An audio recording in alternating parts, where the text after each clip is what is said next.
દિશા Modasa high આપણે તેવા ઇન્ડક્ટરના કિસ્સામાં પ્રવાહ અને વોલ્ટેજના અનુરૂપ સૂત્રો જોયા. વોલ્ટેજ V બરાબર Vm sin ઓમેગા t, પ્રવાહ I બરાબર Im sin omega t minus pi by 2 અથવા minus Im cos omega t. આવા અનુરૂપ સંબંધને ધ્યાનમાં લઈ અને આપણે તેના આલેખની વાત કરવી છે. તો પ્રવાહ અને વોલ્ટેજના ફેઝર્સ દોરી અને આલેખની ચર્ચા કરવી છે. તો અહીંથી આપણે જોઈ શકીએ છીએ કે પ્રવાહ એ વોલ્ટેજ કરતા કડામાં પાઈ બાય 2 જેટલો પાછળ છે. તો તેવી સ્થિતિનું નિરૂપણ આપણે તેમના ફેઝર્સ ડાયાગ્રામ દોરી અને દર્શાવી રહ્યા છીએ. તો ફેઝર ડાયાગ્રામ માટે સમજ મેળવી ચૂક્યા. અહીં પ્રવાહ અને વોલ્ટેજ સમયની સાથે જે બદલાય તેની અનુરૂપ નોંધ આપણે કરવા જઈ રહ્યા છીએ. તો પાઈ 2 પાઈ 3 પાઈ એમ કળા આગળ વધ્યા કરશે. તો વોલ્ટેજનું સૂત્ર આપણું V બરાબર Vm sin ઓમેગા t. કોઈ t1 સમયે આપણે તેના ફેઝર્સ દર્શાવી રહ્યા છીએ. તો t1 સમયે વોલ્ટેજની કળા ઓમેગા t1 અને મહત્તમ મૂલ્ય Vm થાય. તો વોલ્ટેજનો ફેઝર્સ આપણને મળે જેની કળા ઓમેગા t1 છે. તો આ આપણો વોલ્ટેજનો ફેઝર છે. તેવા ફેઝર્સનો પ્રક્ષેપ જો આપણે લઈએ તો આ પ્રક્ષેપ આપણને Vm sin ઓમેગા t1 આપશે sin ઘટક.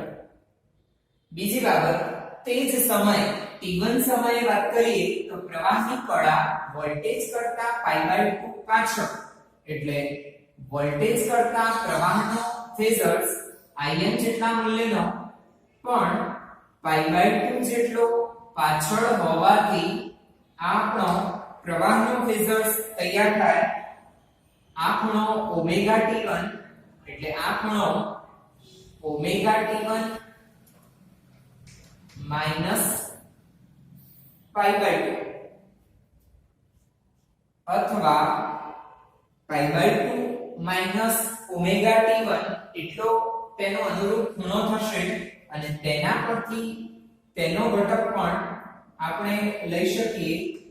તેનું મૂલ્ય Im જેટલું sin omega t1 minus pi by 2. તો આ પ્રવાહનો પ્રક્ષેપ મળ્યો.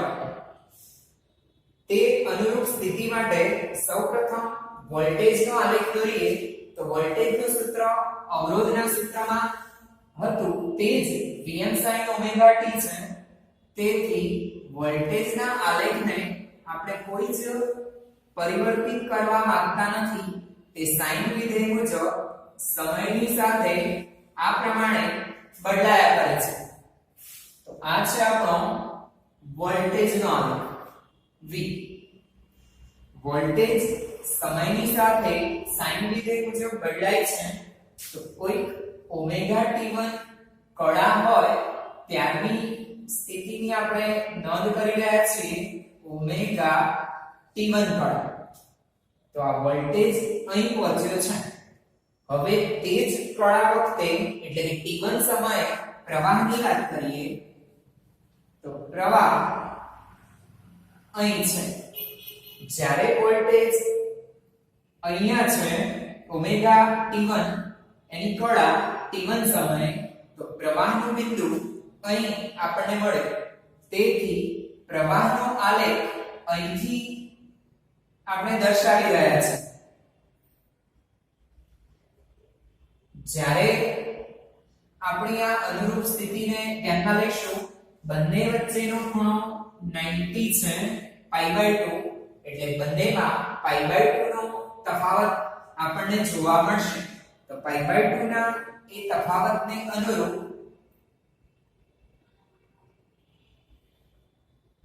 જ્યારે વોલ્ટેજ મહત્તમ ત્યારે પ્રવાહ શૂન્ય છે અને વોલ્ટેજ શૂન્ય ત્યારે પ્રવાહ મહત્તમ આગળ પહોંચી જશે. ફરીથી અનુરૂપ સ્થિતિ ઉલટાશે અને આ પ્રમાણે ક્રમશઃ વોલ્ટેજ મહત્તમ પ્રવાહ 0 વોલ્ટેજ 0 ત્યારે પ્રવાહ મહત્તમ મળશે. તો આ આપણો I નો આલેખ તૈયાર થયો. તમે જોઈ શકો છો કે પ્રવાહ અને વોલ્ટેજ બંને સમયની સાથે બદલાઈ રહ્યા છે.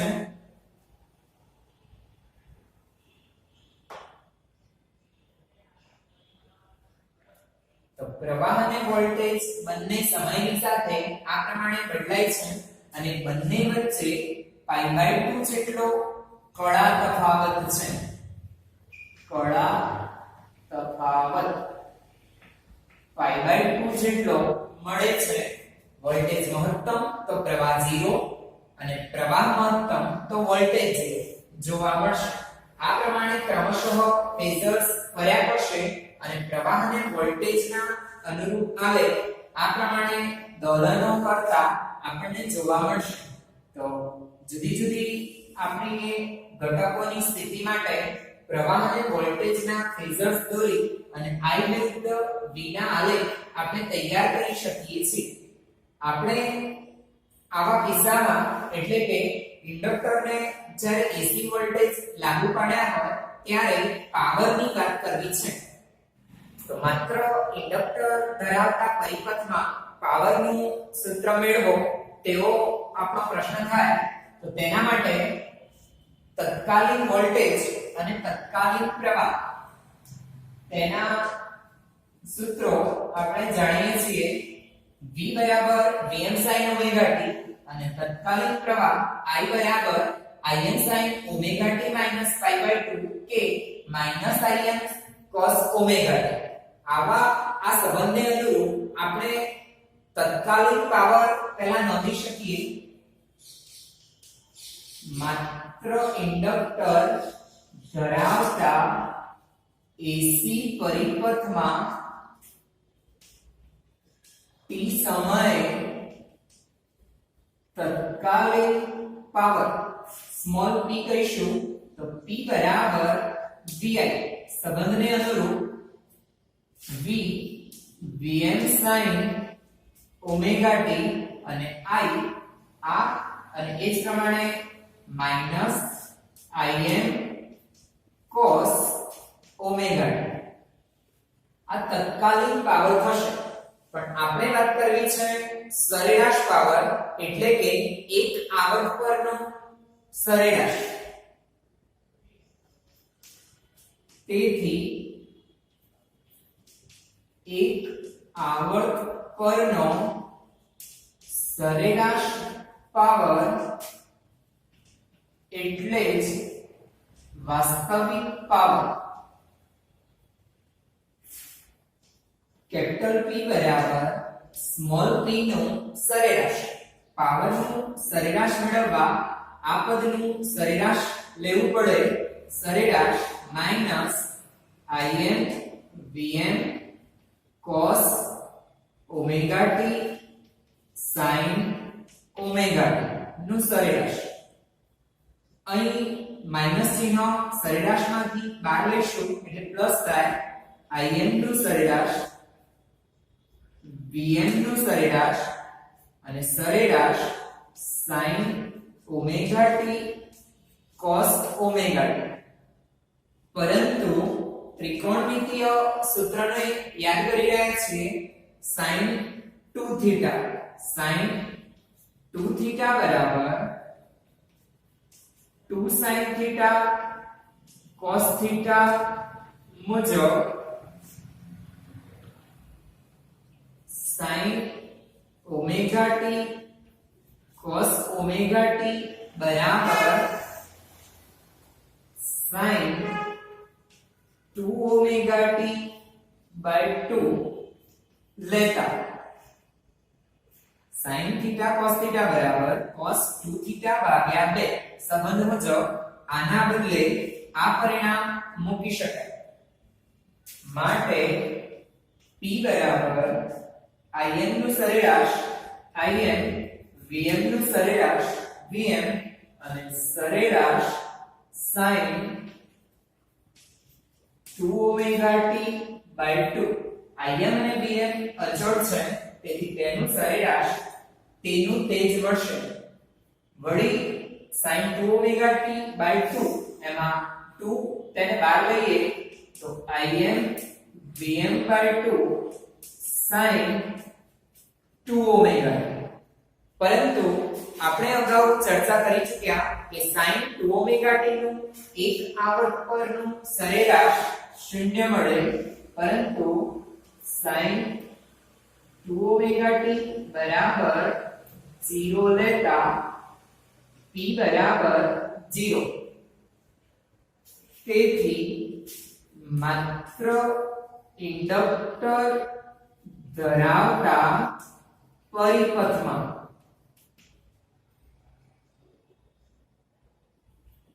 જૂલ ઉષ્મા સ્વરૂપે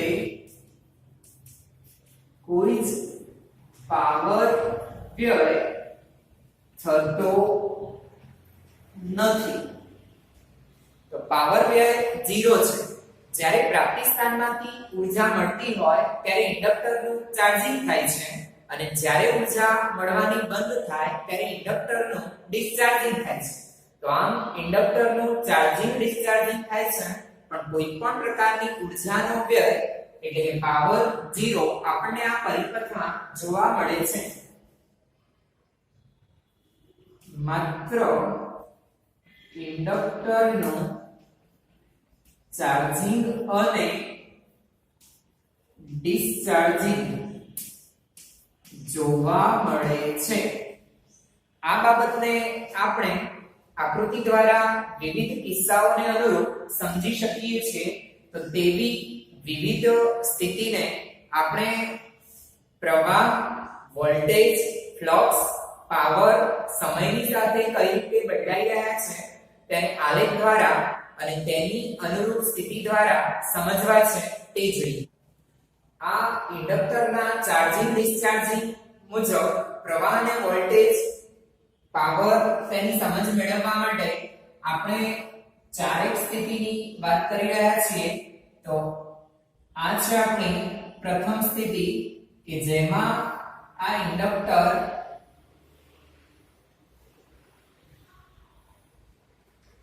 તેમાંથી આ પ્રમાણે પ્રવાહ વહેડાવતા પ્રવાહ વહે પહેલો ભાગ છે આપણો 0 1 તો 0 1 ભાગને અનુરૂપ પ્રવાહ વહે છે અને પ્રવાહ વહેતા ઇન્ડક્ટરની આસપાસ ચુંબકીય ક્ષેત્ર ઉદ્ભવે છે અને આ છેડો n s તરીકે વર્તી રહ્યો છે અહીં ચુંબકીય ક્ષેત્ર તેને આપણે ક્ષેત્ર રેખાઓ દ્વારા દર્શાવી શકીએ છીએ તો n થી s ચુંબકીય ક્ષેત્ર રેખાઓ પ્રવર્તતી જોવા મળે છે આવી આ ક્ષેત્ર રેખાઓ આપણને ક્ષેત્રની પ્રબળતાનો ખ્યાલ આપે છે તો જેમ જેમ પ્રવાહ વધતો જાય છે તેમ તેની સાથે સંકળાયેલું ચુંબકીય ક્ષેત્ર પણ વધતું જાય છે તો પ્રબળ તેવું ચુંબકીય ક્ષેત્ર આ પ્રમાણે આપણને મળશે તો પ્રબળ ચુંબકીય ક્ષેત્ર મળે છે તેવી અનુરૂપ સ્થિતિમાં I વધે છે પ્રવાહ I વધે છે પ્રવાહ વધતા ચુંબકીય ક્ષેત્ર વધતું ગયું અને તેને અનુલક્ષી અને વિદ્યુત સ્થિતિમાનની જો આપણે વાત કરીએ તો ઇન્ડક્ટર એ બેક EMF નું કાર્ય કરે છે એટલે પ્રવાહ શરૂઆતમાં 0 થી મહત્તમ જાય છે ત્યારે વિદ્યુત સ્થિતિમાન મહત્તમ થી 0 તરફ જઈ રહ્યું છે. તો I વધે છે, મહત્તમ થાય તો V ઘટે છે, 0 થાય છે અને પરિણામે તે સ્થિતિમાં પાવર P ધન મળે છે. તેની આલેખ થકી આપણે ચર્ચા કરવી છે એટલે તેનો અનુરૂપ આલેખ પણ સાથે જ દર્શાવતા જઈએ. તો આપણી આ જે રાશિઓ છે તેના અનુરૂપ આલેખ માટે સમયગાળાને 0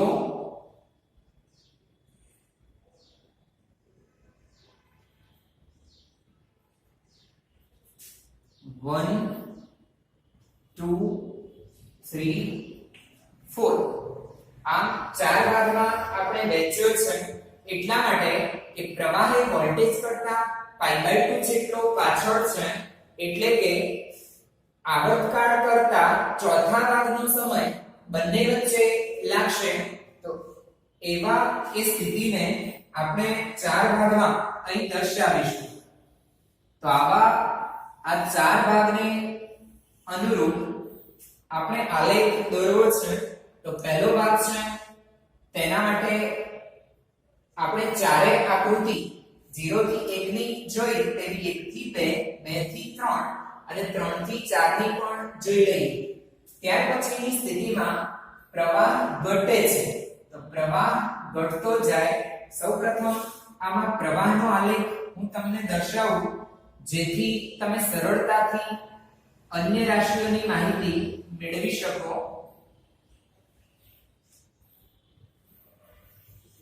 તો પ્રવાહ આ મુજબ સાઇન વક્ર મુજબ બદલાઈ રહ્યો છે. I પ્રવાહ એટલે 0 થી 1 પ્રવાહ વહેતો હતો, વધતો હતો, ફ્લક્સ મહત્તમ સંકળાય છે એટલે ફ્લક્સનો આલેખ પણ એ જ પ્રકારનો આપણે દોરી શકીએ છીએ.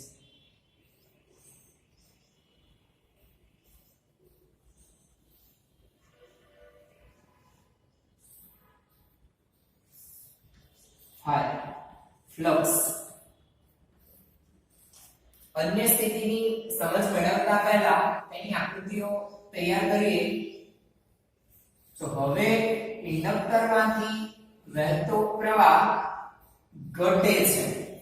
1 થી 2 ગાળામાં છે. I ઘટે છે, 0 થાય તો વોલ્ટેજ તેને અનુરૂપ વધે છે, મહત્તમ ઋણ થાય અને પરિણામે પાવર ઋણ મળે. તેની અનુરૂપ આકૃતિ આપણે દર્શાવી શકીએ.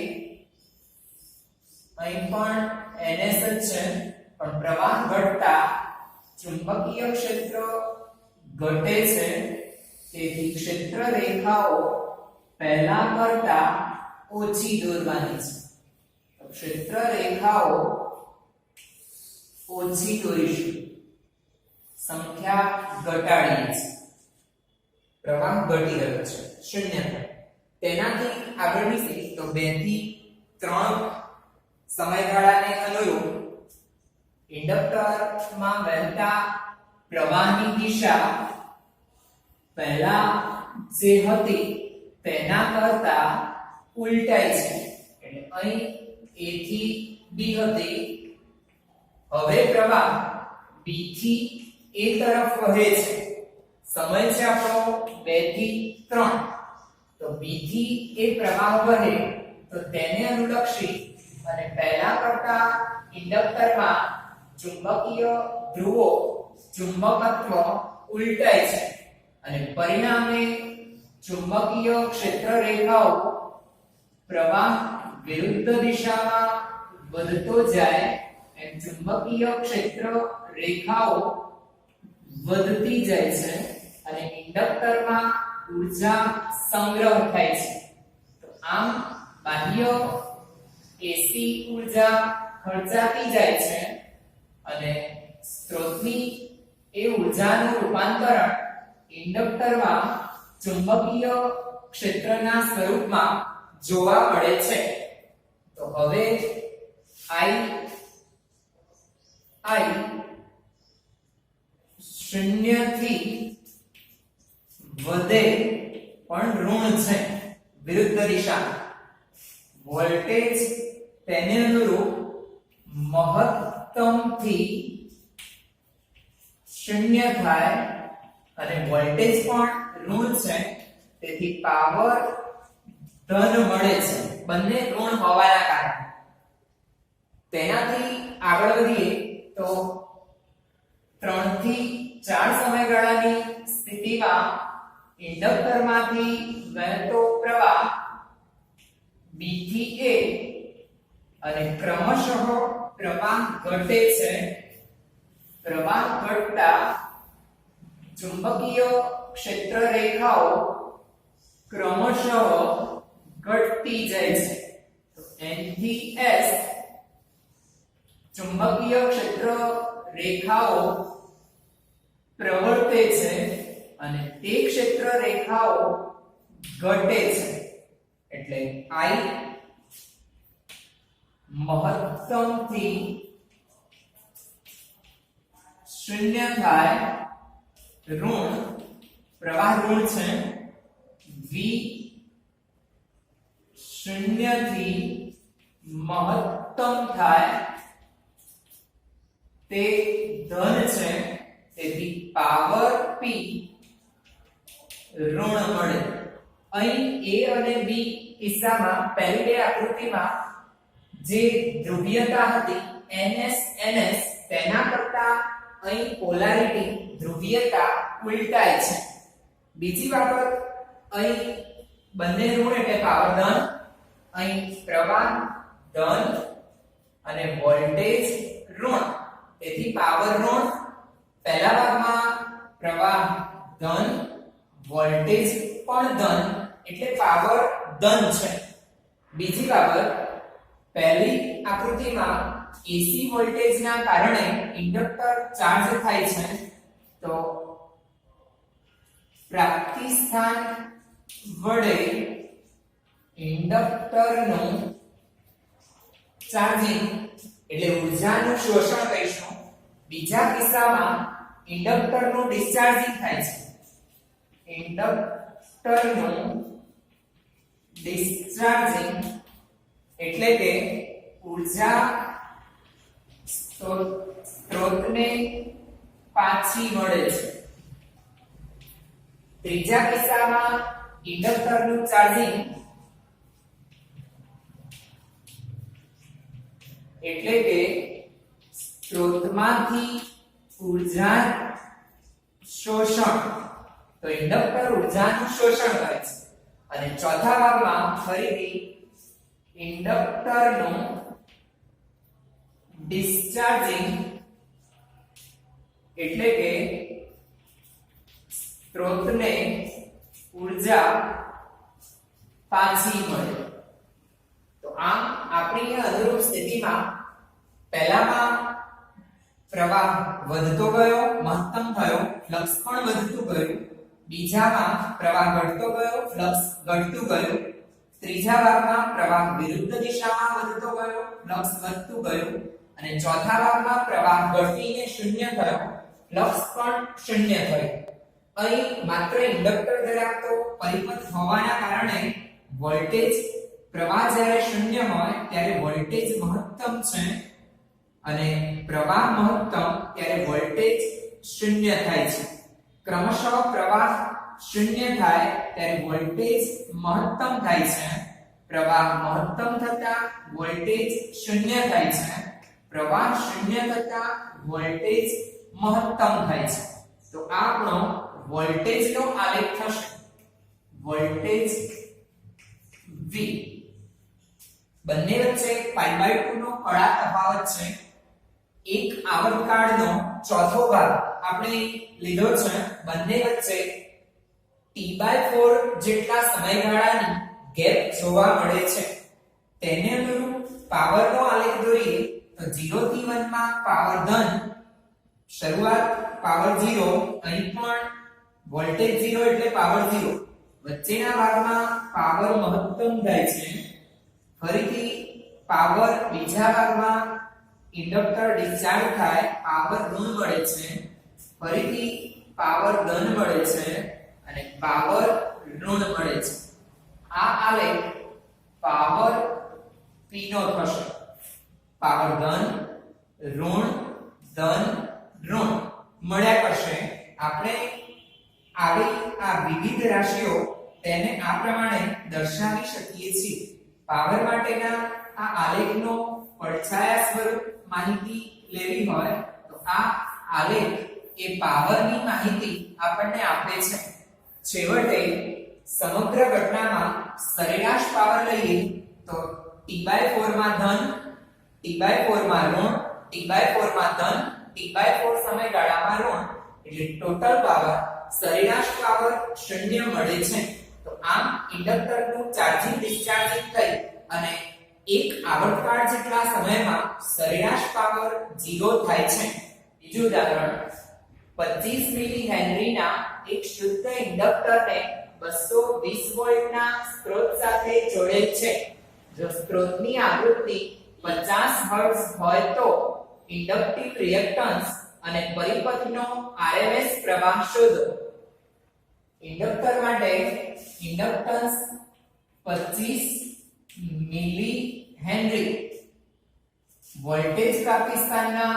વોલ્ટેજ એટલે જ VRMS 220 વોલ્ટ સ્ત્રોતની આવૃત્તિ 50 હર્ટ્ઝ તો આપણે શોધવા છે ઇન્ડક્ટિવ રિએક્ટન્સ XL XL નું સૂત્ર કીધું XL બરાબર ઓમેગા પણ ઓમેગા બરાબર 2 પાઈ ન્યુ તેથી 2 ગુણ્યા 3.14 ગુણ્યા 50 ગુણ્યા 25 ગુણ્યા 10 ની -3 ઘાત સાદુરૂપ આપીએ 2 ગુણ્યા 3.14 ગુણ્યા 50 ગુણ્યા 25 બરાબર